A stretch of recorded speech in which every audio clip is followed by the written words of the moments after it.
ICC के दफ्तर से जब आधिकारिक बयान बाहर आया तब क्रिकेट जगत में हलचल मच गई।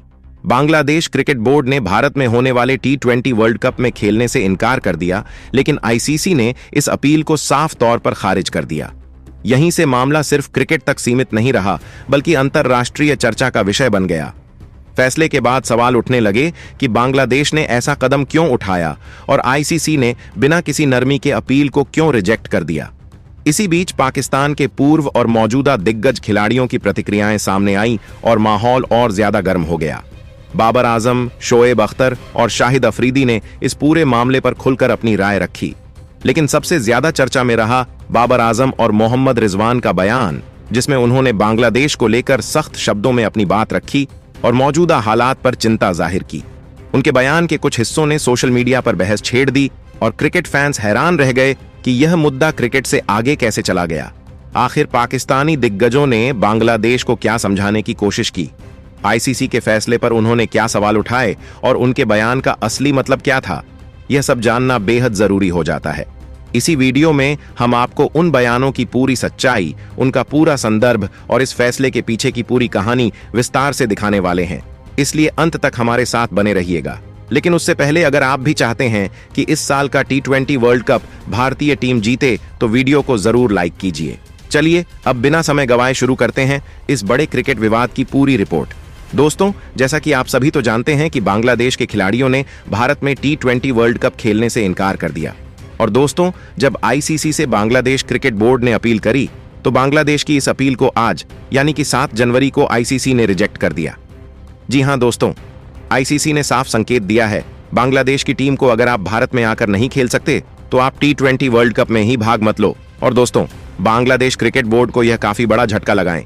लेकिन दोस्तों, अब यह समझ में आ चुका है कि बांग्लादेश की अगर अकड़ निकालनी है तो उनके खिलाफ ऐसे ही एक्शन लेने पड़ेंगे। और दोस्तों, आईसीसी और बीसीसी ने कोई गलत कदम नहीं उठाया, क्योंकि जो बांग्लादेश में लगातार हिंदुओं के ऊपर अत्याचार हो रहा है, उस अत्याचार को झेलना अब हिंदुओं के बस की बात नहीं रही है। और दोस्तों, अगर वह अत्याचार कम करना है तो क्रिकेट में बड़ा झटका बांग्लादेश की इकोनॉमी को देना होगा। और दोस्तों, बांग्लादेश समझ जाएगा अगर भारत एक बार भी बांग्लादेश की टीम को बॉयकॉट करेगा तो। अब दोस्तों, यहां पर पाकिस्तानी दिग्गजों ने आखिर क्या कहा है भारत में जो बांग्लादेश की टीम खेलने के लिए नहीं आ रही है उसके ऊपर। तो दोस्तों, यहां पर पहला बड़ा बयान निकल कर आता है, वो है बाबर आजम का। वो कहते हैं कि बांग्लादेश की टीम ने तो फालतू में ही भारत की टीम से पंगे ले लिए हैं। मैं तो समझता हूं कि बांग्लादेश चाहे जितना भी जोर लगा ले, लेकिन उसको भारत में आकर खेलना ही पड़ेगा। हिंदुओं के ऊपर जो बांग्लादेश में अत्याचार किया जा रहा है, अब भारत उसको ज्यादा दिनों तक सहन नहीं कर पाएगा। तो दोस्तों, फिर अगला बयान निकल कर आता है, वो है मोहम्मद रिजवान का।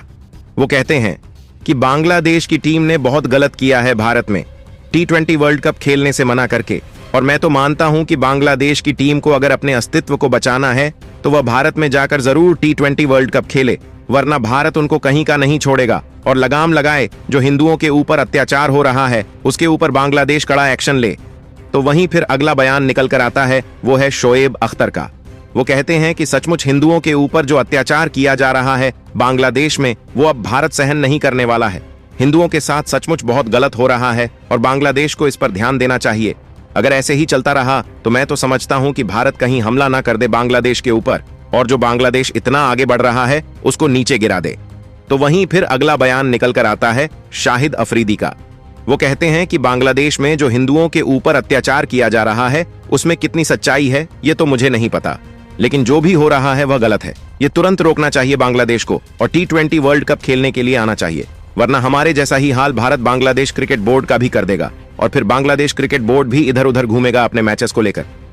तो दोस्तों, यहां पर पाकिस्तानी दिग्गजों ने तो बांग्लादेश को समझा दिया है। बाकी अब आप सभी क्या मानते हैं कि बांग्लादेश के ऊपर एक्शन होना चाहिए या फिर नहीं, और भारत में अनुमति देनी चाहिए इन्हें खेलने की? हमें कमेंट करके जरूर बताइएगा।